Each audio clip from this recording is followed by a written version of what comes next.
pense pas que ce soit un recul pour le droit des femmes, mais plutôt une réappropriation de leur identité. On a cette double culture, voire même multiple culture, et on doit en fait trouver notre place. Il s'agit vraiment de trouver une harmonie. Quand on coupe l'arbre, il n'y a plus de vie. En fait, il ne faut pas arracher les racines, mais peut-être on va planter d'autres choses à côté. Même en ayant accès à l'éducation, on n'a pas forcément appris à une femme à prendre le pouvoir et prendre la parole et prendre sa place.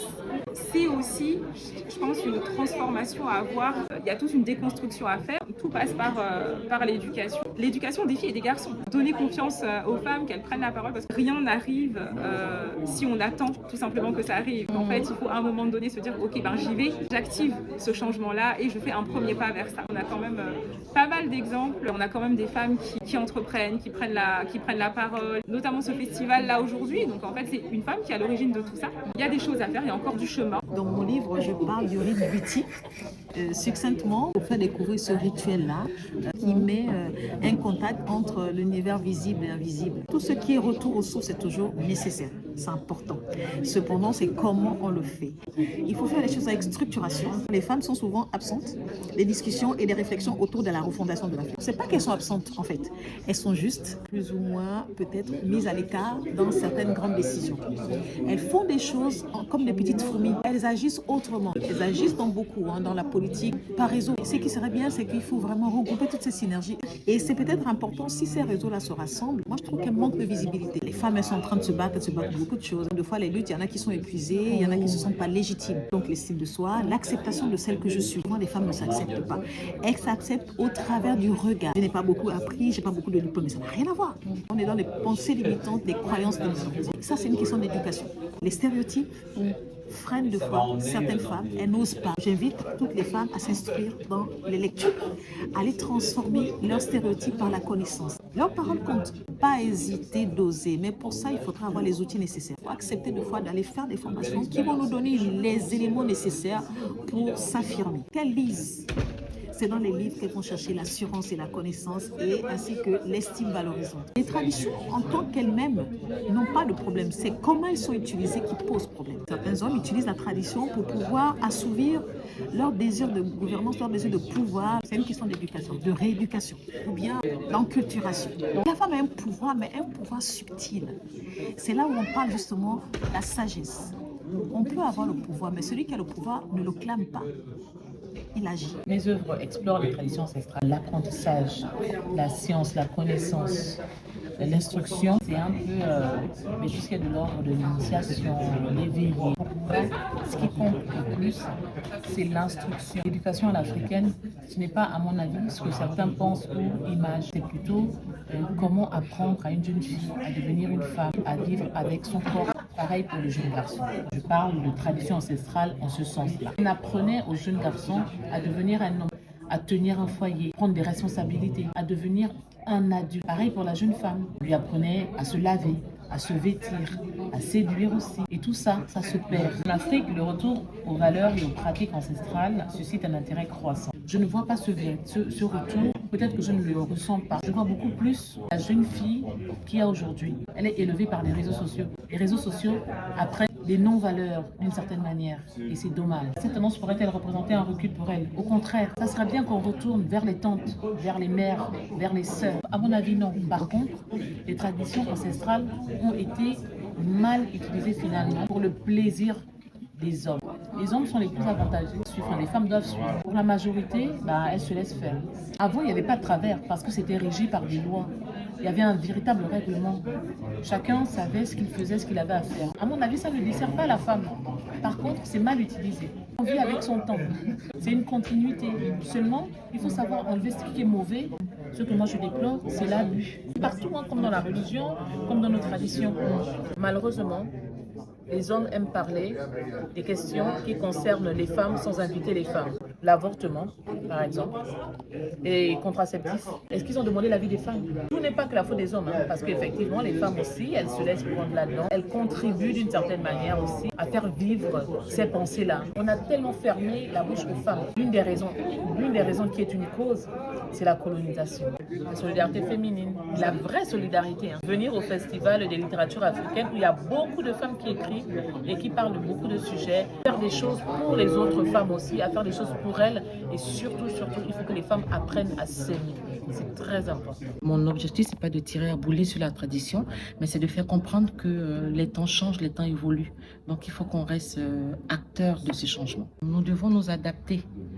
Au niveau des droits de la femme, on a tendance à mélanger féministe dès qu'une femme veut s'affirmer. Pour moi, on va pas parler de féminisme. Quand on parle de littérature, quand on parle de politique, en tant que mère, en tant que même présidente de la République, nous avons de plus en plus de femmes qui prennent des décisions, des responsabilités. Et même aujourd'hui, dans les foyers, c'est pas un combat, c'est pas une concurrence à l'homme, à nos hommes, à nos époux, mais de plus en plus, la femme a son mot à dire. C'est pas un manque de respect, mais c'est juste qu'elle s'assume et elle a besoin de se faire entendre et de se faire comprendre. Elle manque de visibilité. La majorité de ces femmes travaillent dans l'ombre. Elles travaillent dans le silence. Elles ne veulent soit pas se faire voir, soit pas se faire entendre de peur de représailles ou simplement parce qu'elles ne veulent pas être devant. C'est pas mauvais, mais il faut que les femmes s'assument. Il faut qu'on sache que j'ai monté un projet et ce projet, il vient de moi. Il faut qu'on sache que je suis femme, je suis intelligente. Il faut savoir sortir de l'ombre et savoir quoi dire, surtout s'organiser. Il faut juste que les femmes se fassent accompagner si elles ont besoin de se faire accompagner. Et il y a des dévancières qui sont là pour les guider, pour les aider. Je suis pour parce que je suis de celle élevée par ma grand-mère. Donc la tradition, j'y tiens. Pour moi, on ne peut pas avancer sans ces valeurs-là. Il faut adapter certaines choses sans toutefois dénaturer cette tradition.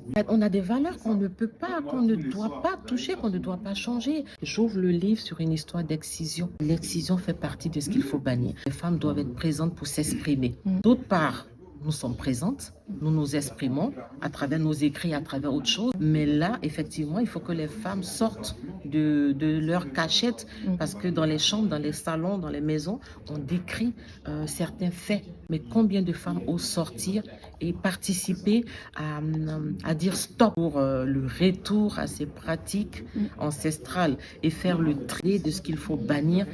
Il faut que nous levons la voix ensemble. Dans la tradition, tout n'est pas bon. Il y a un proverbe que j'aime bien. Ce proverbe dit « Manger le bon côté d'un fruit pourri ». Lorsque j'ai une mangue, la partie pourrie de cette mangue, à l'aide du couteau, je vais découper la partie qui est pourrie. Et la partie qui est encore comestible, c'est cette partie-là que je vais consommer. Vous avez des endroits où les femmes sont excisées. Certains Africains vous diront que c'est culturel. C'est clairement de la mutilation.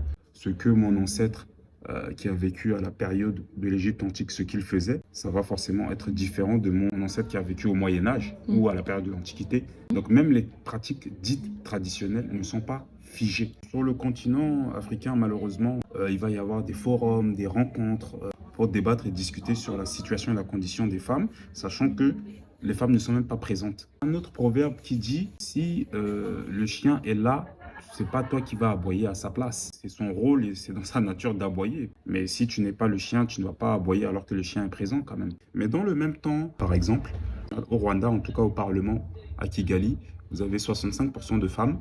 Ça ne pose de problème à personne. Vous avez un pays comme la Namibie où récemment la présidente est une femme. Ce sont des choses à saluer dans cette optique d'encourager la femme à prendre des responsabilités, à occuper de hautes fonctions et à changer la société africaine. Je dirais qu'il y a parfois de l'autocensure. Certaines femmes vont se dire elles-mêmes « Ah, j'ai pas le droit d'aller ici. Je ne peux pas parce que c'est réservé aux hommes. » En ce qui concerne ma mère, son père l'a toujours encouragée à aller très loin. Mais dans la société africaine, en tout cas dans mon pays d'origine, j'ai pu observer des pères qui ne vont pas encourager leurs filles à avoir des ambitions. Tout faire pour que la femme africaine soit la plus éduquée possible. On ne le répète pas assez, mais qu'on lui dise, qu'on lui rappelle et qu'on lui répète qu'elle a aussi ce droit, cette légitimité-là de contribuer à l'avancement de la société. On l'a vu dans l'histoire des royautés en Afrique, des situations où certaines femmes se sont dit on ne va pas subir les choses, on va plutôt être active afin de, en tout cas, voilà, contribuer à cela. Il y a des savoirs, des savoir-faire, des savoir-être, des savoirs-devenir. Pour moi, ce sont ces différents savoirs-là que recouvre l'expression, pour moi, tradition ancestrale. J'explore ces thématiques dans différentes œuvres. Par exemple, la dot, c'est un rite de célébration de mariage qui s'il perdure jusqu'aujourd'hui. Ce qui est important, c'est de retrouver le sens. En Afrique, le retour aux valeurs et aux pratiques ancestrales suscite un intérêt croissant. Quelles conséquences ce mouvement peut-il avoir pour les femmes? Cette tendance pourrait-elle représenter un recul pour elles, pour leurs droits? Je suis convaincue que si nous retrouvons le vrai sens de nos traditions, au contraire, la femme africaine va pouvoir reprendre le rôle et la place qui est la sienne. Je dis souvent, nous les femmes africaines d'aujourd'hui, nous avons laissé le trône pour prendre un tabouret. Le retour à cette tradition va remettre la femme sur le trône. Ce qui nous est venu de l'extérieur, les autres traditions qui nous sont parvenues, celles qu'on a adoptées et que nous croyons aujourd'hui être les traditions ancestrales. La colonisation, elle est là depuis longtemps. Et avant la colonisation, il y avait les mouvements d'esclavage. Ça fait depuis quand même un certain moment qu'il y a des couches et des couches de traditions qui se sont rajoutées aux traditions qui étaient les nôtres. Donc, c'est cette transformation qui, effectivement, peut-être a déformé les choses. Je ne dis pas non plus que tout dans nos traditions était parfait ou positif. Le concept, justement, de développement, pour moi, c'est l'intelligence d'adaptation des situations du passé et du présent pour un avenir qui correspond à nos réalités. La dot, par exemple, je disais tout à l'heure, c'est négatif, alors on doit jeter ça parce que c'est une tradition qui n'est pas positive, on vend les femmes, etc.